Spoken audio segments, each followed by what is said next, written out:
Olá, vamos iniciar o nosso estudo sobre ética. Então, por que estudar a ética? Para que praticar a ética?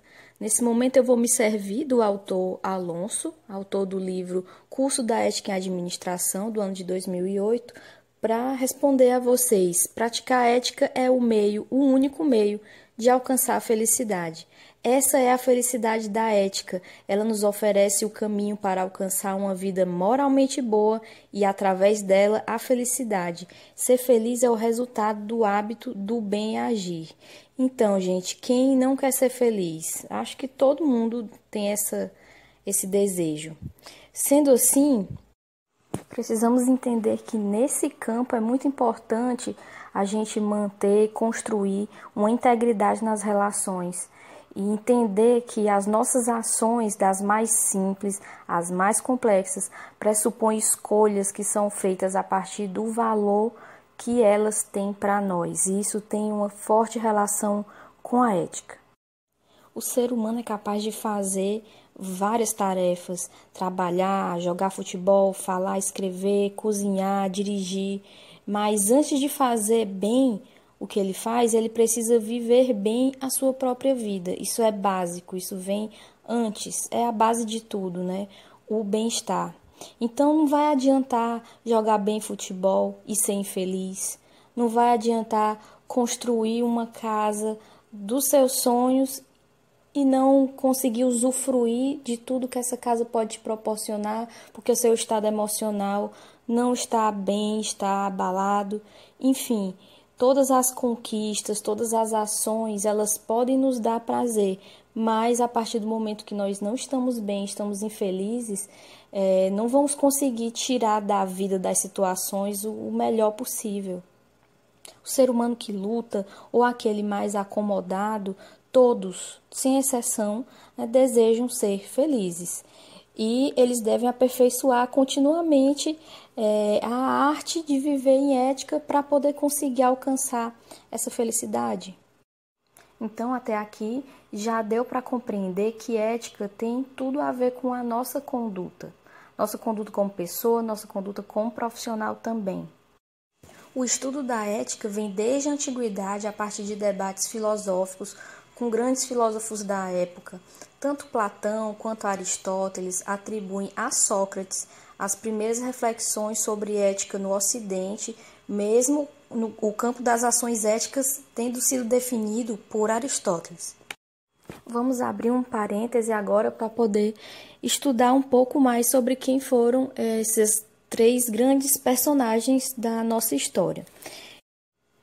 Platão nasceu no ano 427 a.C., foi um filósofo grego da antiguidade, considerado um dos principais pensadores da história da filosofia, discípulo do filósofo Sócrates, e a filosofia dele era baseada na teoria de que o mundo que percebemos com nossos sentidos é um mundo ilusório, um mundo confuso, o mundo espiritual é mais elevado, eterno, onde o que existe verdadeiramente são as ideias, que só a razão pode conhecer.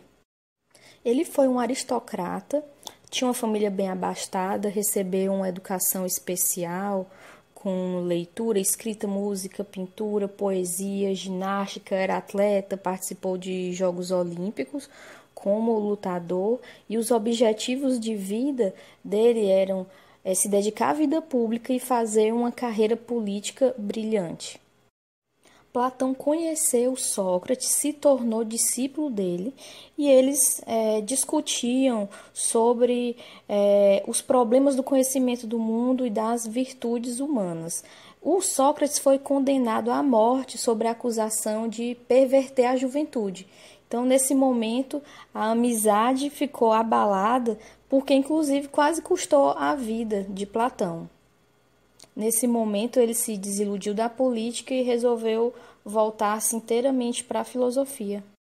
Um dos trabalhos dele de maior notoriedade foi a história O Mito da Caverna, a Teoria da Anamnese e A República. São obras mais famosas. Um pensamento muito interessante dele, que merece destaque, é: as coisas desfazem-se em pó e as ideias ficam.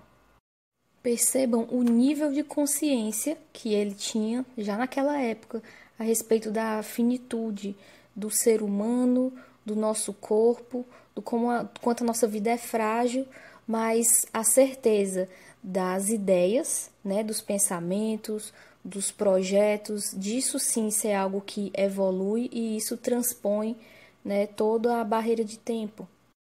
Agora é a vez do Aristóteles. Vamos conhecer um pouquinho da história dele. Ele nasceu no ano 384 antes de Cristo. Foi um dos pensadores com maior influência na cultura ocidental e ele foi discípulo de Platão. Ele elaborou um sistema filosófico que abordou praticamente todos os assuntos existentes, de geometria, física, metafísica, botânica, zoologia, astronomia, medicina, psicologia, ética, drama, poesia, retórica, matemática e principalmente lógica.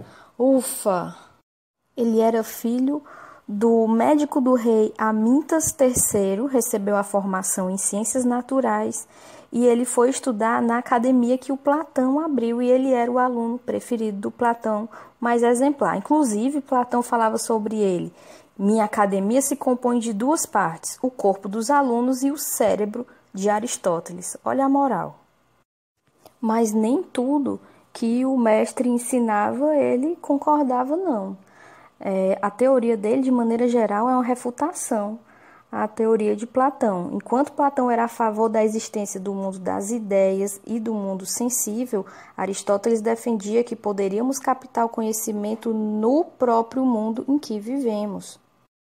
A filosofia dele abrange a natureza de Deus, que ele traz como a metafísica, do homem, que ele traz como ética, e do Estado, se referindo à política. Então, para Aristóteles, Deus não é o criador, mas o motor do universo, ou ainda o motor imóvel do mundo.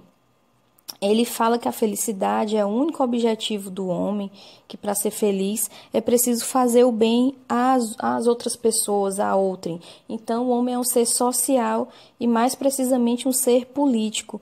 E ele traz muitas reflexões sobre a política. Ele fala a respeito de ditadura, que é um regime que subordina os interesses de todos a ambições de um só, e fala que a forma de governo mais desejável é a que permite a cada homem exercitar sua melhor habilidade e viver o mais agradavelmente seus dias.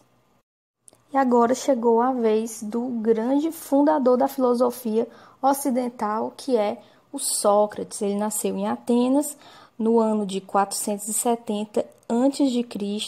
e se tornou o principal pensador da Grécia Antiga.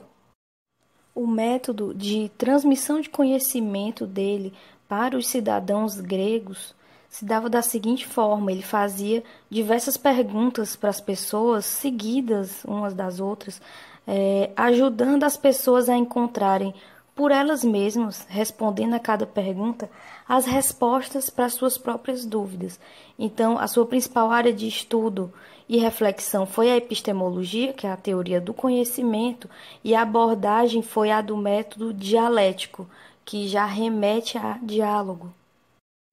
A elite conservadora de Atenas começou a encarar Sócrates como um inimigo público, agitador em potencial. Ele foi preso, acusado de pretender subverter a ordem social, corromper a juventude, provocar mudanças na religião grega.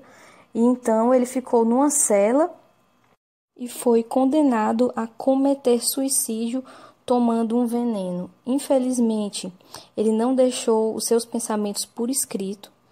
E o que nós temos é algumas frases e pensamentos que foram atribuídos ao Sócrates, como: a vida que não passamos em revista não vale a pena viver, a palavra é o fio de ouro do pensamento, só sei que nada sei, o sábio é aquele que conhece os limites da própria ignorância e muitas outras que são clássicos até os dias de hoje. Até aqui eu acredito que tenha ficado claro que o estudo da ética ele veio desde esses debates filosóficos. Caso eu esteja falando muito rápido e vocês não estejam conseguindo pegar alguma informação, pausa o vídeo, volta, escuta de novo. Fica à vontade, gente. O importante é compreender O que é mais importante aqui do assunto?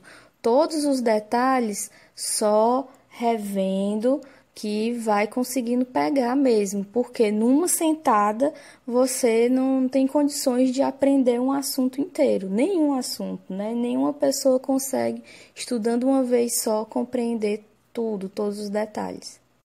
Voltando ao nosso assunto, segundo esses grandes pensadores, o foco da ética estava na educação do caráter humano, visando conter instintos e orientá-los para o bem, de modo a adequar o indivíduo à comunidade.